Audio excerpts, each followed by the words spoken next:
Saya akan berdoa terlebih dahulu.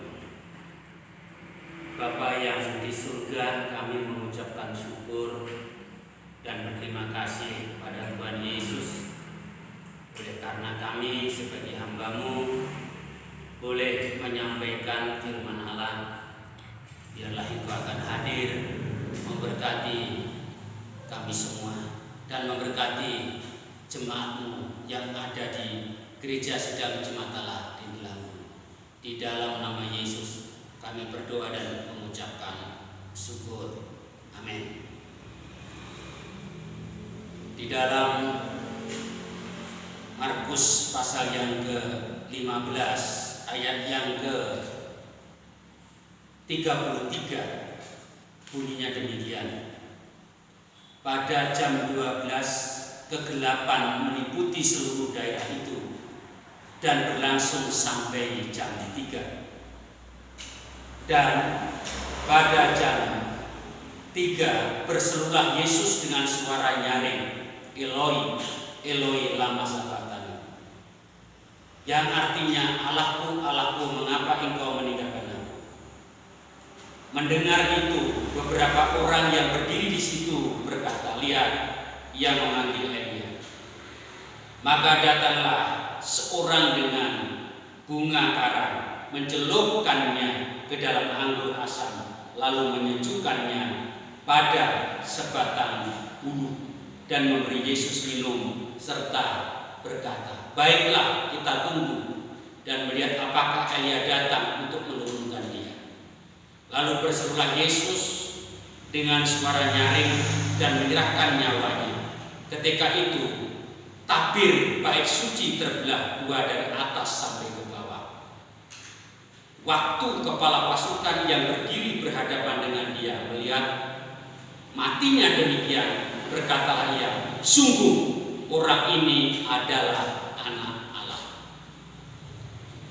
Jadi peristiwa Paskah adalah peristiwa yang sungguh-sungguh luar biasa, khususnya bagi kita sebagai anak-anak Tuhan yang mengaku Yesus sebagai juru selamat. Seandainya Kristus tidak ada di kayu salib, keberadaan kita sebagai manusia di atas bumi ini akan ada di dalam dosa terus menerus. Tetapi melihat hal yang sedemikian, Yesus datang ke dalam dunia, rela mati di kayu salib sehingga dosa kita boleh diatasinya. Tetapi yang perlu kita mengerti bahwa mari dengan adanya Paskah ini, Yesus sudah memberikan yang terbaik buat kita. Bahkan nyawanya pun dikorbankan buat kita. Ini adalah kasih yang luar biasa. Sulit mencari seorang pemimpin demi pengikutnya dia rela mati seperti Yesus. Olehnya mari sebagai umat yang dipilih oleh Allah, melalui Paskah ini Yesus telah mengorbankan yang terbaik. Paling tidak kita sebagai anak-anak Tuhan saat ini, detik ini, Indonesia sedang menghadapi problem permasalahan karena virus corona ini. Biarlah kita tidak menjadi anak-anak Tuhan yang boleh dikatakan hanya sebagai penonton, tetapi biarlah kita akan menjadi pelaku, dan pelaku yang betul-betul berdampak di tengah-tengah masyarakat. Di sebelah kanan, kiri, depan, belakang, di mana kita tinggal, sekarang ini banyak orang-orang yang menjerit, butuh pertolongan, butuh kasih. Mari keteladanan Kristus yang telah diberikan kepada kita akan nyata lewat kehidupan kita masing-masing. Olehnya Tuhan punya maksud mestinya. Dalam kondisi situasi sedemikian ini, bukan karena ketepatan firman Allah sudah menuliskannya, supaya kita tidak enak-enak lagi, tidak santai-santai lagi, supaya kita boleh merenungkan firman Allah. Inilah dunia atau zaman akhir.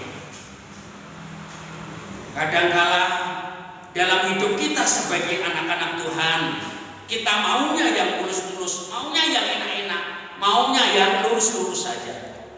Tetapi Tuhan kadangkala mengizinkan permasalahan itu terjadi di dalam kehidupan kita sebagai orang yang percaya.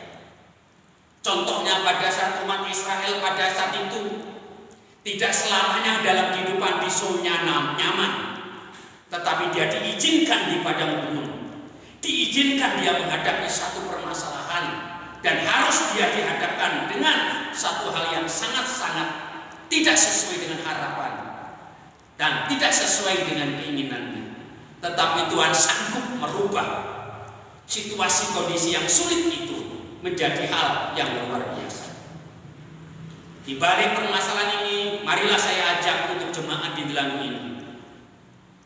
Jangan kita hanya menjadi anak-anak Tuhan yang hanya bersungut-sungut, mengeluh. Mengapa hal ini harus terjadi? Mengapa seperti harus terjadi? Tetapi paling tidak melalui Paskah ini, biarlah kita menjadi anak-anak Tuhan yang bangkit, memiliki semangat untuk menatap ke depan hari Tuhan yang penuh dengan harapan, janji Tuhan yang pasti akan dinyatakan. Yang kedua, perlu kita datang di hadapan Tuhan dengan berdoa dan berseru-seru di hadapan Tuhan. Umat Israel pada saat dia berseru-seru dan berdoa di hadapan Allah, berkat-berkat itu diturunkan dan dicurahkan. Saya yakin dan percaya juga sebagai umat yang percaya kepada Yesus dalam situasi kondisi seperti ini, Allah akan mencurahkan berkatnya kepada kita apabila kita datang dan berseru memohon berkat itu kepada Tuhan. Selanjutnya, jadilah anak Tuhan yang taat, mau dengar-dengaran akan suara Tuhan, dan mau menyenangkan hati Tuhan, dan mau tunduk kepada Tuhan, dan mau melakukan perintah-perintah Tuhan. Yesus taat sampai dia mati di kayu salib. Dan saya mohon dengan hormat, biarlah jemaat juga menjadi jemaat yang taat, yang setia mengikut Tuhan, dan tidak digoncangkan situasi ini merubah iman kita. Tetapi biarlah permasalahan ini, kondisi sekarang ini akan membuat kita memandang bahwa inilah cara Tuhan, supaya kita ingat Tuhan dan kita berseru dan kita mendekat kepada Tuhan dan kita berharap pada Tuhan. Disitulah pasti kita akan menerima berkatnya dan ada jalan keluar. Tidak selamanya kita dalam penderitaan. Kita berdoa. Bapa yang di surga, kami bersyukur, biarlah Tuhan memberkati semuanya ini. Tuhan memberkati jemaat di Delanggu ini, dan Tuhan akan menuntun setiap langkahnya. Begitu juga Tuhan memberkati bangsa negara kami yang tercinta Indonesia ini, supaya selekasnya secepatnya keluar dari permasalahan ini, sehingga kami boleh beraktivitas seperti semula. Dan boleh kita itu melakukan ibadah dengan tenang, bisa bersekutu bersama-sama, datang di hadapan Tuhan. Dan olehnya Bapa, biarlah Engkau secepatnya mengatasi permasalahan ini, sehingga anakmu boleh berkumpul bersekutu seperti semula. Berkatilah setiap jemaat, walaupun hamba-Mu tidak bisa menyebutkan satu persatu. Kami serahkan dalam tangan kasih-Mu apa yang dia makan, apa yang dia minum, apa yang dia pakai. Kiranya Bapa Engkau berkati mereka, jauhkan dari sakit penyakit, supaya mereka boleh menikmati berkat yang dari Tuhan. Olehnya mari kita akan berdoa semua dan mengangkat tangan. Biarlah kita boleh diberkati oleh Tuhan, berkat yang datangnya dari persekutuan Allah Bapa, kasih sayang yang tunggal Tuhan Yesus Kristus, serta persekutuan dengan kuat kuasa Roh Kudus, berkat menyertai